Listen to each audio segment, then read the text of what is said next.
Hello everyone, this is Guido Grinbaum back again, and we've now reached module 13 of our course. I hope you're enjoying it and learning a lot. When we talk about microcredentials, we usually think of badges, platforms, or blockchain, but there's something much deeper that makes all of this meaningful. Interoperability. Without interoperability, microcredentials are islands. With interoperability, they become a global language of learning. Interoperability means that a credential issued by a university can be understood, verified, and accepted by another institution in a different country and under a different educational system. It's what turns a collection of scattered badges into a coherent, reliable, and scalable system. It's the bridge that connects education, technology, and employability. For many years, universities issued digital certificates in PDF format. Nice looking, but closed off. They couldn't be easily verified, couldn't be shared with external systems, and didn't speak any common technical language. Today, that era is behind us. Modern digital credentials can be verified, compared, and read automatically anywhere in the world. This is interoperability. Imagine an ecosystem where a Chilean student earns a microcredential in artificial intelligence, and that credential can be recognized by a Spanish university, validated by a Canadian employer, and displayed in a European portfolio like Europass. That traceability is what makes a microcredential powerful, and all of this happens thanks to open standards. Standards are the rules of the global educational language. There are three major models that define how credentials are structured and recognized around the world. First, Open Badge 3.0, developed by One EdTech in the United States, which defines the technical structure and metadata so that each credential is interoperable. Second, the European Learning Model, or ELM, which establishes a common vocabulary and shared semantics. And third, Europass Digital Credentials, the European public policy that makes all of this work at a cross-border level. These three standards do not compete with each other, they complement one another. One ensures technical verification, another defines the semantic language, and the third guarantees legal and political recognition. Together, they form the global infrastructure for digital learning.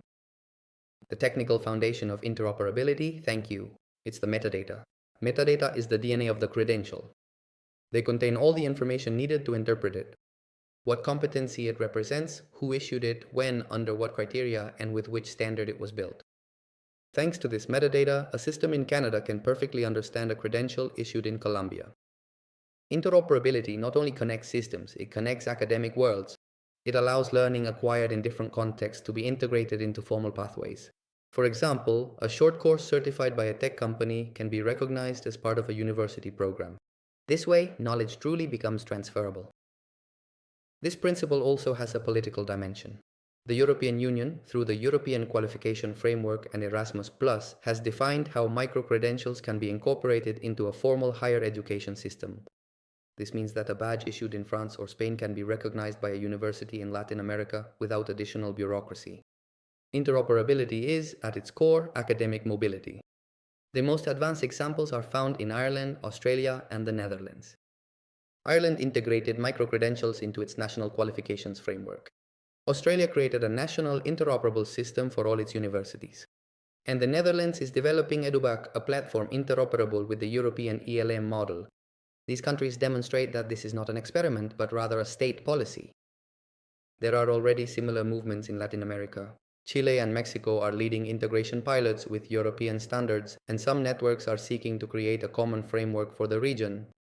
Interoperability is also a tool for equity. It allows Latin American universities to connect to the global recognition circuit. And why does all this matter so much? Because without interoperability, microcredentials are just pretty files. With interoperability, they become global learning assets. An interoperable credential has value in the classroom, in the job market, and in the student's professional portfolio. Let's look at the benefits for each stakeholder. For universities, interoperability expands their reach and prestige. It allows them to establish international agreements, double degrees, academic mobility, and cooperation. For students, it means total portability. Their credentials accompany them throughout their lives, regardless of the country or platform. And for employers, it offers a fast, transparent, and reliable way to validate real skills. Interoperability is also supported by very clear technological principles.